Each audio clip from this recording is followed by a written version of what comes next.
Before I start filming this video today, I'd like to acknowledge that it was made on the lands of the Wurundjeri people of the Kulin Nation.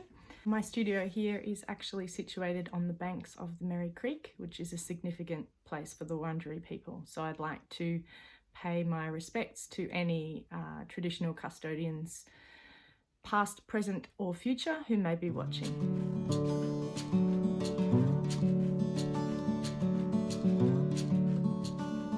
Hi, I'm Tai Snaith. I'm an artist and I'm an author, which means I write books and I do the pictures. These are a couple of my books: Slow Down World, and more recently, You Might Find Yourself. In my books, I like to make places that are a little bit more interesting than real life. So a name that you can use for these types of places are dreamscapes. So it sort of means like a landscape from your dreams. So some place that you find in your dreams that's a bit magical. And today we're going to make a dreamscape. So when you start, before you start even, have a think about what type of places you like in books. There are lots of really good examples of dreamscapes in books. And I am actually making this video for the State Library. So the State Library probably has all of these books and you can go in and have a look at them whenever you like. One of my favorite illustrators of dreamscapes is Dr. Seuss, and particularly in the Sleep book, there's a couple of great ones. Actually, in one of my own books, in this one, there's a dreamscape, and it's pretty much where the little girl goes into her imagination and she imagines she's an astronaut and the horse imagines that he's a unicorn. And maybe if you're a little bit older and you like reading graphic novels, I really love Hilda. And in all the Hilda books, there are really awesome dreamscapes using lots of different colour. Some of them are even a bit spooky.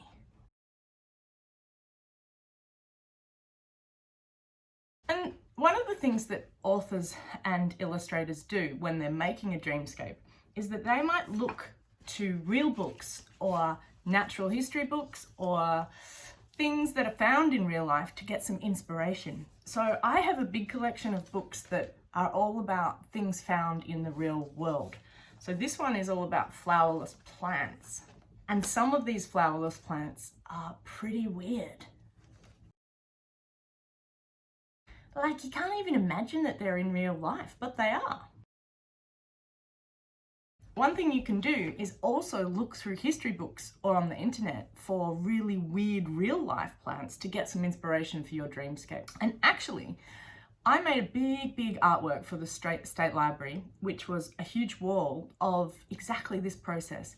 So what I did was took books from the State Library collection, opened them up, and then thought about what could happen from these books. And then I took photographs of the open books with some artworks on top and some things from my collection.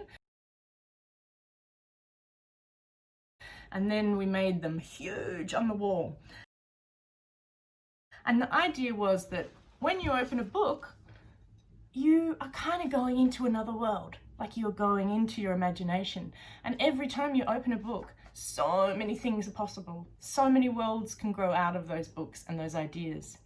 So today I want you to have a think about what kind of dreamscape would you like to visit? What kind of colours are in there? What kind of textures? What kind of creatures? And we're going to start by having a look at what we need to use. First of all, you need some good quality paper. It's a bit tricky at the moment, so whatever paper you can get, but if you can get your mum or dad to get you some nice paper, the best option is watercolour paper that has this mark on it.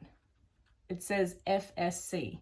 When it's FSC paper, it means that it's not made from old growth forests, and we really want to make sure we're using responsible paper. Even better, and what I love to use, but it's a bit more expensive, is paper that's made from cotton. And when you become a professional illustrator or artist, using cotton paper is even better because it soaks up all the water and it carries the paint and it just looks really amazing. So maybe for your birthday or special present, you might ask for some good watercolor paper. Once you've got paper, you also need paint. I like to use these ones, which are actually called gouache paints. These ones are a Japanese brand. You can get them here, but any kind of gouache paint is really fun. It's water soluble. Some like this that come in a tin, they're just watercolor paints. Anything like this will work. Or even just these really basic ones that stack together.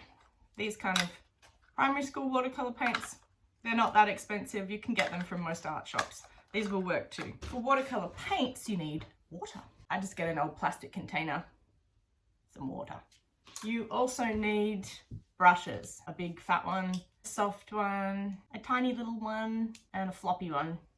Whatever you've got, get all your brushes together. Lid, plastic container lid, PVA glue, just basic PVA glue.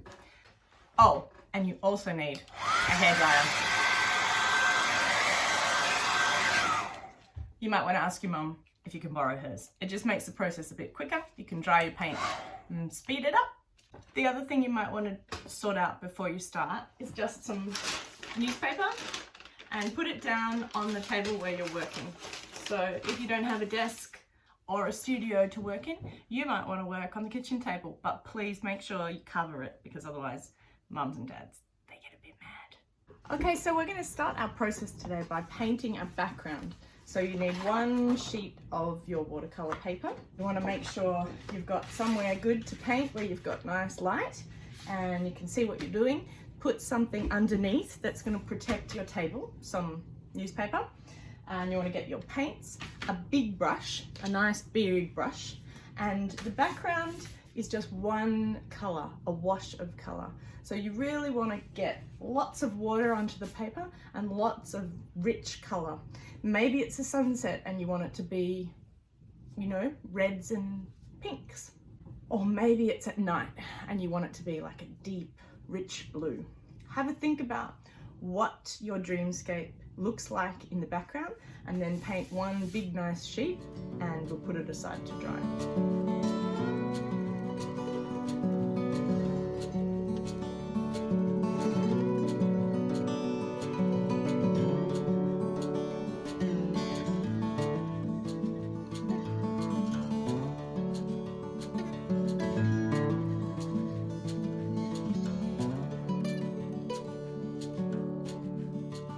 Once you've painted your background or your sky, sometimes it can be quite wet. So very carefully move it, really carefully, to a spot that you can put it safely out of the way.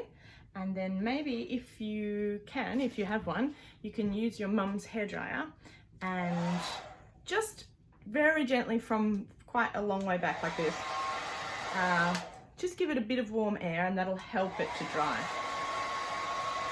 As your background sheet is drying, you might think, oh, it looks like it needs, you know, a little bit more color in a spot.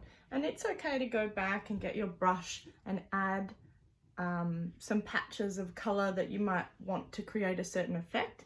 So I got my brush and I sort of swept it along here to make some nice wavy sunset shapes. So you can spend as much time or as little time as you like on your background, but it's important to get a nice rich deep color that goes all the way to the corner of the sheet. And in the next step, we're going to take two more pieces of paper and paint some more of the foreground shapes. So things that will sit in the foreground like hills or rocks or trees or mushrooms. So finish your background, dry it off, put it somewhere safe, and then come back for part 2.